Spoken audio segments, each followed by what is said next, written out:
Shivkranti TV news अन्याय, अत्याचार, बेकायदेशीर कृत्य करणाऱ्या विरुद्ध शोषित पीडित न्याय देणारा एकच आवाज। शिवक्रांती टीव्ही दिनबंधू न्यूज संपादक सत्यशोधक शंकरराव लिंगे 73 87 37 78 0।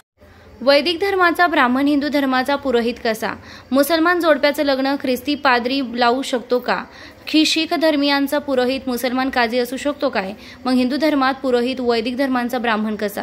प्रिय सत्यशोधक हो, अनेक तरुणी सत्यशोधक पद्धतीने विवाह करू इच्छितात, मात्र त्यांचे आईवडील अशा लग्नास विरोध करीत असतात। ब्राह्मणाशिवाय लग्न लावणं म्हणजे महापाप असा त्यांचा समज असतो। हे तरुण आईवडिलांची समजूत घालण्याचं काम माझ्यावर सोपवतात। माझा आईवडिलांशी संवाद सुरू होतो। मुलाचे किंवा मुलीचे वडील: दादा, तुम्ही हे काय खूळ आमच्या मुलांच्या डोक्यात भरवलं आहे?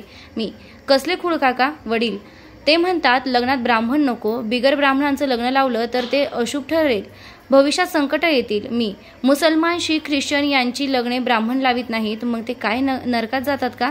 वडील: पण त्या धर्मात त्यांचे पुरोहित असतातच ना, त्यांचं लग्न त्यांचे पुरोहित लावतात, ते कशाला नरकात जातील?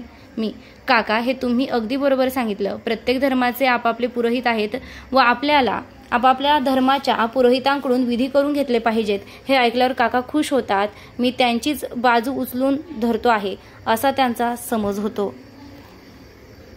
काका: आता कसं बरोबर बोललात दादा, प्रत्येकानं आपापला धर्म पाळावा, आपापल्या पुरोहिताकडूनच विवाह विधी वगैरे करून घेतले पाहिजेत।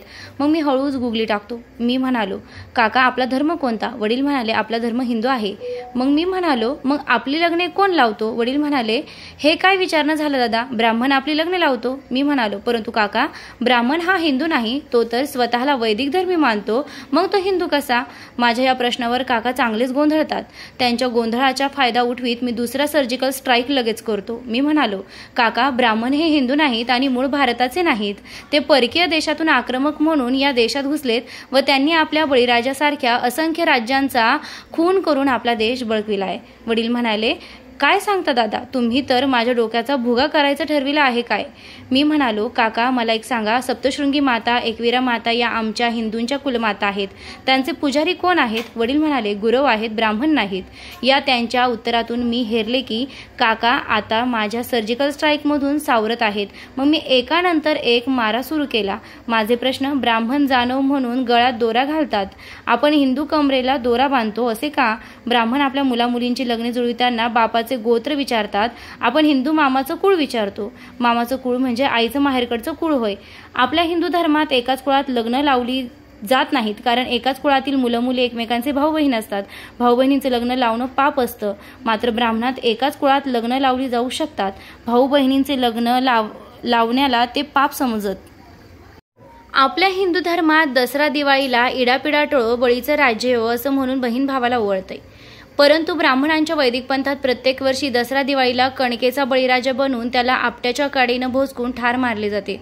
परशुराम ब्राह्मण होता, त्याने 21 वेळा पृथ्वीनी क्षत्रिय केली असे ब्राह्मणांनीच पुराणात लिहून ठेवले आहे। 21 वेळा क्षत्रियांची कत्तल करणारा परशुराम आपला देव कसा असू शकतो? तो वैदिक ब्राह्मण धर्माचा देव आहे, आपल्या हिंदूंचा नाही। ज्या क्षत्रियांची कत्तल या परशुरामानं केली ते सर्व हिंदूच होते। आपल्या हिंदूंची कत्तल करणारे, आपल्या बळीराजाला ठार करणारे, आपल्या होलिका नावाच्या मुलीवर बलात्कार करून तिला जिवंत जाळणारे, आपल्या हिंदू धर्माचा अभिमान बाळगणाऱ्या महात्मा गांधींचा खून करणारे, आपल्या हिंदू धर्मातील दलित ओबीसींचे आरक्षण नष्ट करायला निघालेले, ओबीसींच्या मंडल आयोगाला विरोध करणारे, आपल्या ओबीसींच्या नेत्यांना जेलमध्ये टाकणारे व हे ब्राह्मण वैदिक धर्माचे आहेत, ते आपल्या हिंदू धर्माचे पुरोहित कसे असू शकतात? एक वेळ लिंगायत धर्माच्या जोडप्याचं लग्न मुसलमान काजी लावू शकतो, कारण ते एकमेकांचे धार्मिक शत्रू नाहीत। वेळ पडली तर ख्रिश्चन जोडप्याचं लग्न आपला गुरव पुरोहित लावू शकतो, कारण ते काही एकमेकांचे धर्मशत्रू नाहीत। परंतु हिंदू धर्मातील लग्न परकीय वैदिक धर्माच्या ब्राह्मणाने लावणं महापाप आहे, कारण वैदिक धर्माच्या ब्राह्मणांनी 5000 वर्षांपासून आजपावेत आपल्या हिंदू धर्मियांवर प्रचंड अन्याय अत्याचार केले आहेत व आजही करीत आहेत। त्यांच्याकडून आपल्या मुलामुलींचे लग्ने लावून घेणं महापाप आहेच, परंतु अधर्म सुद्धा आहे।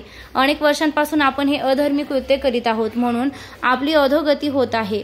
आपल्या शेतकऱ्यांवर आत्महत्येची वेळ या अधर्मामुळे झालेली आहे। तात्यासाहेब महात्मा ज्योतिराव फुलेंनी शेतकऱ्यांचा आसूड या ग्रंथात सर्व सिद्ध केलं आहे।